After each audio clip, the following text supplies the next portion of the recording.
En este video quiero hablarles sobre varios temas que se relacionan entre sí. En cierta medida pueden ser realmente simples, pero por otro lado tienden a confundir mucho a la gente. Ojalá que podamos avanzar. Y una buena forma para ello será imaginar que tenemos una especie de contenedor aquí. Supongamos que este es mi contenedor y que dentro de él tengo un montón de moléculas de agua. Todas estas moléculas se frotan entre sí. Están en su forma líquida, esta es agua líquida y dentro de dichas moléculas de agua tengo moléculas de azúcar. Voy a dibujar el azúcar con color rosado. Dijimos entonces que tenemos un montón de moléculas de agua aquí, aunque quiero aclarar que tengo muchas más moléculas de agua. Ahora, en esta situación denominaremos solvente al elemento que tenga una cantidad mayor en este contenedor. O sea, en este caso, tenemos más cantidad de moléculas de agua y tú literalmente puedes notar que ese más significa el número de moléculas. No voy a entrar en una discusión profunda sobre los lunares y todo eso porque puede que no lo hayan visto aún, pero la idea es que denomine solvente a cualquier cosa que tenga más cantidad que otra. En cambio, con las moléculas de azúcar, el agua es el solvente. En cambio, con las moléculas de azúcar pasará lo contrario, dado que son menos que las de agua. Por lo tanto, a ellas las denominaremos soluto. No necesariamente tiene que ser azúcar, puede ser cualquier elemento que signifique menos cantidad en el agua, como ocurre en este caso. Entonces diremos que el azúcar se ha disuelto en el agua, por lo tanto, este elemento que tenemos acá, o sea, la combinación de las moléculas de agua y azúcar, será la solución. El azúcar ha sido disuelta en el agua. Y esa mezcla será la solución. Y la solución se compone del solvente y del soluto. El solvente es el agua, que es la cosa que disuelve, y lo que es disuelto es el azúcar, o sea, el soluto. Puede que todo esto ya lo haya repasado, o tal vez no, pero lo hago por una sola razón, y es que para hablarles sobre la idea de la difusión, que en realidad es bien clara y concisa. Difusión. Si tuviese, supongamos, el mismo contenedor. Déjeme dibujar un contenedor algo diferente aquí, solo para hablar de la difusión. Ya volveremos a hablar del azúcar y el agua, especialmente del agua. Supongamos que tenemos este contenedor que se compone de un montón de partículas de aire, que podría ser oxígeno, dióxido de carbono. Entonces voy a dibujar estas moléculas de aire aquí. Supongamos que esa es gaseosa, solo por poner un caso que es oxígeno gaseoso. Y que cada una de estas es un O2, ok. Supongamos también que es la configuración actual, que todo esto de acá es un vacío y que hay presencia de temperaturas. Así es que las moléculas de agua tienen una especie de energía cinética, dado que son capaces de moverse en cualquier dirección, es decir, al azar. Por lo tanto, mi pregunta es, ¿qué pasará en este tipo de contenedor? Bien, la respuesta es que ninguno de estos tipos se topará entre sí. Lo más probable es que se topen con elementos que se encuentren en la izquierda inferior que con los que están en la derecha superior. Así es que si este tipo estaba yendo a su izquierda superior, se topará con algo y luego rebotará en el lado superior derecho. Sin embargo, en la zona superior derecha no habrá nada como para que rebote. En general, estos movimientos son inciertos, o sea, todo se mueve al azar, pero hay posibilidades de que tú puedas desplazarte hacia la derecha. Cuando vas a la izquierda, es más probable que rebotes en algo, se trata casi de sentido común. Con el tiempo, si dejas que este sistema llegue a un equilibrio, no vaya a indagar en el significado de eso, pero les recomiendo que vean el video de la termodinámica si te gustaría saberlo. Finalmente notarás que el contenedor se verá de esta forma. No les puedo garantizar que exista alguna probabilidad de que realmente se quede así, pero es muy probable que esas 5 partículas se dispersen. Esta es la difusión, que en realidad se trata de la propagación de partículas o moléculas de áreas de alta concentración a otras bajas. ¿Se entiende? En este caso, las moléculas se van a expandir o propagar en esta dirección, como lo dije anteriormente, desde un área de alta concentración hacia otra baja. Ahora tú dirás, Sol, ¿qué es la concentración? Y resulta que hay muchas formas de medirla, por lo que puedes averiguar sobre la molaridad, molalidad y todo eso. Pero aquí la idea simple es, ¿cuántas de estas partículas tienes por unidad de espacio? Resulta que aquí tienes muchas de esas partículas por unidad de espacio, pero acá tienes muy pocas. Entonces, esta es la concentración alta y esta otra la baja. De esta manera te podrías imaginar otros experimentos como este. Podrías también imaginar una solución como... A ver, mejor hagamos algo así. Supongamos que tengo dos contenedores. Volvamos al caso de la solución. Este era un gas, ¿cierto? Empecé con ese ejemplo, así es que tengo que seguir con él. Digamos entonces que tengo una puerta ahí, que supuestamente es aún más grande que el azúcar o las moléculas de agua, y que en cualquiera de los lados tengo un montón de moléculas de agua, muchas de ellas. Entonces, si hubiese tenido moléculas de agua aquí, todas ellas estarían rebotando en cualquier lado, al azar. Por lo que las oportunidades de que una molécula de agua se dirija por esta ruta son equivalentes a aquella molécula que se dirija por la misma ruta hacia el lado opuesto. De esta manera asumimos que ambos lados tienen el mismo nivel de moléculas de agua, de lo contrario la presión sería diferente. Pero supongamos que la parte superior de este contenedor es la misma que el de este otro, por lo tanto no existe más presión yendo hacia cualquiera de las dos direcciones. Y si por cualquier razón otro montón más de moléculas de agua se dirigiera hacia la derecha, de pronto esto se llenará con más agua, pero ya sabemos que eso no pasaría. Estos son dos contenedores de agua y ahora déjeme echar soluto en él. Disolvámoslo y supongamos que hicimos todo este proceso en el lado izquierdo. Ahora pondremos algunas moléculas de azúcar en este lado izquierdo, que son lo suficientemente pequeñas para encajar en este tubo pequeño. Esa es una suposición que estoy haciendo. ¿Qué pasará entonces? Todos estos elementos tienen energía cinética que las hace dar botes. Bien, con el tiempo el agua irá de un lado al otro. Por ejemplo, esta molécula de agua puede ir por ahí, mientras la otra puede ir por el lado opuesto y su movimiento será neto entre sí. Sin embargo, con el tiempo una de estas moléculas grandes de azúcar se irá solo por la ruta derecha, quizás en vez de ir en esta dirección comenzará por ir en tal dirección. Sencillamente lo que hace es pasar a través de este túnel conector de los dos contenedores para luego terminar en esta zona, ¿se entiende? Bien, esta partícula aún estará rebotando. Sin embargo, existe una probabilidad de que regrese al otro contenedor, pero en este hay más cantidad de partículas de azúcar que en el otro. Aún existe más probabilidad de que uno de estos tipos vaya a ese lado que este otro se devuelva. Entonces ya te podrás imaginar que si haces esto con un sinfín de partículas y que conste que yo solo lo estoy haciendo con 4, con el tiempo las partículas se dispersarán de manera que sus concentraciones serán casi iguales. Así es que quizás a medida que pase el tiempo tendrás 2 partículas en este lado del contenedor, pero cuando solo tienes 3, 4 o 5 partículas hay probabilidades de que eso no ocurra. En cambio, cuando lo haces con una infinidad de ellas y aparte de que son muy pequeñas es casi imposible.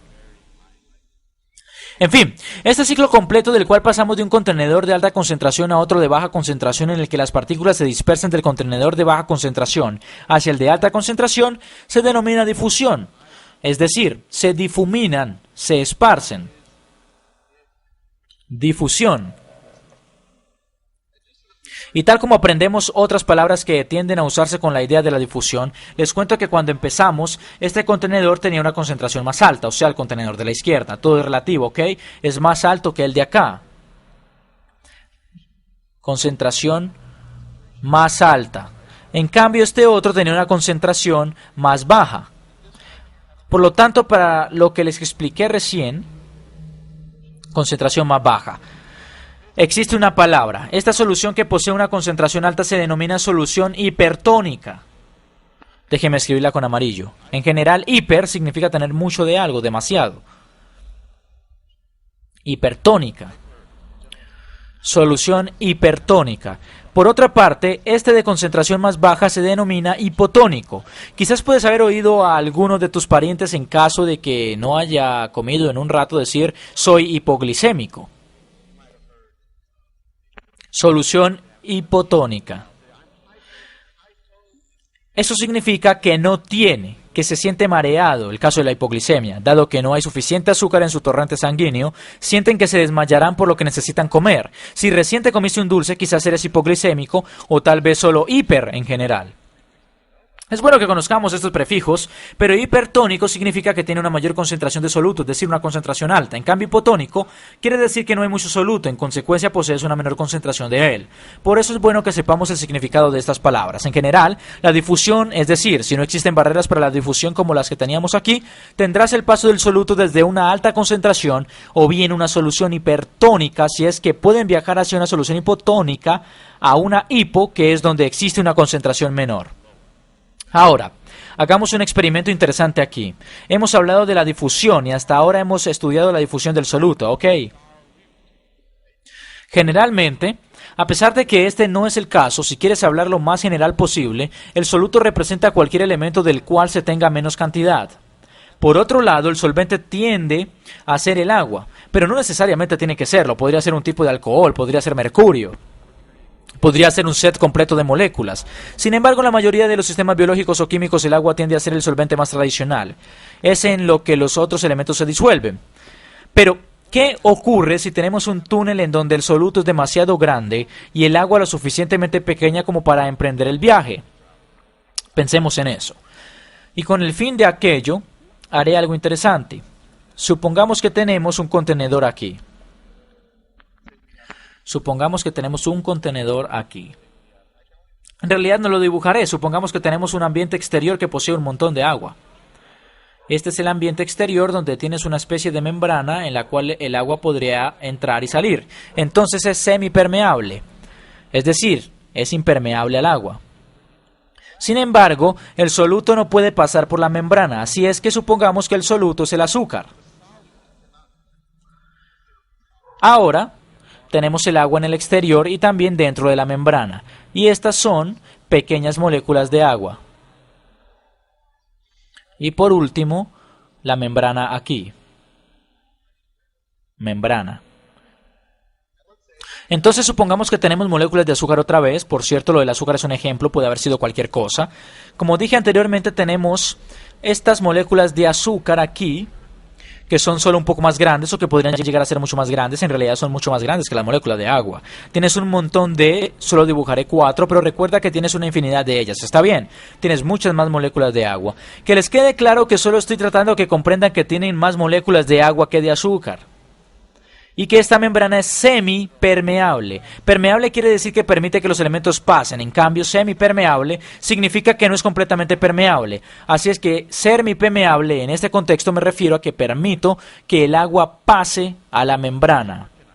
Por lo tanto, el agua puede pasar, pero el azúcar no puede. Dado que el azúcar es muy grande, en consecuencia, si hiciéramos zoom en la membrana actual, puede que luzca así. Entonces me acercaré a esta membrana, que se compone de estos pequeños hoyos. Las moléculas de agua son más o menos de ese tamaño y de esta forma pueden pasar mediante ellos. Dijimos entonces que pueden ingresar una y otra vez mediante estos agujeros. Sin embargo, las moléculas de azúcar son tan grandes que no caben en estos hoyos, por lo tanto no pueden pasar. Son demasiado grandes para esta apertura de la membrana como para que entren reitiradamente. Ahora, ¿qué crees que va a pasar en esta situación? Primero que todo, usemos nuestra terminología. Recuerda, el azúcar es nuestro soluto, el agua nuestro solvente, membrana semipermeable. Ahora, ¿cuál lado de la membrana tiene una mayor o menor concentración de soluto? La respuesta es el interior, ya que este es hipertónico. En cambio, el exterior posee una concentración más baja. Hipertónico, que se traduce a el que tiene una concentración más baja. Hipotónico, el exterior. Ahora, si estas aperturas fueran lo suficientemente grandes en base a lo que acabamos de hablar, de que estos tipos estén rebotando, el agua viaje en ambas direcciones y la probabilidad igual, en realidad voy a hablar de eso en un rato. Si todo estuviese abierto, sería una probabilidad igual. Si estuviese abierto, estos tipos finalmente rebotarían a su manera hacia este lugar y tú probablemente quedarías con concentraciones iguales. Y así tendrías una difusión tradicional, que va de mayor concentración del soluto a menor. Pero en este caso, estos tipos no encajan en el agujero. Como lo mencioné antes, solo el agua puede hacerlo. Si estos tipos no estuvieran aquí, el agua tendría la misma probabilidad de ir en esta dirección, tal como ellos vienen de la otra, o sea, una probabilidad completamente igual. Pero, debido a que estos tipos están en el lado derecho, o en este caso, en el interior de la membrana, este es el interior de la membrana que agrandé con el zoom, es menos probable debido a que las moléculas de azúcar podrían estar en una posición cercana a estos hoyos, lo cual es ligeramente menos probable que el agua esté en dicha posición. Y eso significa que es más probable la entrada del agua que la salida. Y ahora quiero aclarar bien eso. Si aquellas moléculas de azúcar no estuviesen aquí, es obvio que sería igual de probable para el agua el ir en ambas direcciones. Ahora que estas moléculas de azúcar están ahí, puede que se sitúen en el lado derecho. Y al mismo tiempo podrían estar bloqueando. Creo que la mejor forma de pensarlo es que bloquean la entrada al agujero. Ellas nunca serán capaces de pasar por este agujero, incluso podrían o estar bloqueándolo, pero lo provocan debido a su dirección aleatorio. En consecuencia, si se acerca una molécula de agua es probable, y recuerden que estamos lidiando con un sinfín de moléculas, es mucho más probable que les bloqueen la salida. Por otra parte, no hay nada que esté bloqueando las moléculas de agua que vienen de afuera, por lo tanto tendrás un buen flujo de agua en el interior de la membrana. Entonces, en esta situación, con una membrana semipermeable, vas a tener agua. Tendrás un flujo neto de agua en el interior. Es interesante, tenemos el solvente que fluye en una dirección hipotónica a una solución hipertónica, pero solo es hipotónica en el soluto. Sin embargo, el agua, si invertimos la situación, si usaras el azúcar como solvente, podrías decir, estamos yendo de una concentración alta de agua a una baja. No quiero confundirte mucho. Pero esto es lo que provoca la confusión en la gente, pero solo piensa en lo que ocurrirá. La solución tratará de hacer todo lo posible para lograr el equilibrio de la concentración, no importando en qué situación. Y de esta forma hacer que las concentraciones estén más equilibradas en ambos lados. No se trata de magia, ni de que la solución sepa lo que hace, sino que todo se basa en probabilidades y en estas cosas que se topan entre sí, pero en esta situación es más probable que el agua fluya en el contenedor. Entonces se irá por el lado hipotónico, que es el que tiene menos concentración de soluto, hacia la zona que tenga altas concentraciones de él o de azúcar, y si esto se puede estirar con facilidad, mucha agua seguirá fluyendo o entrando y de paso esta membrana se estirará.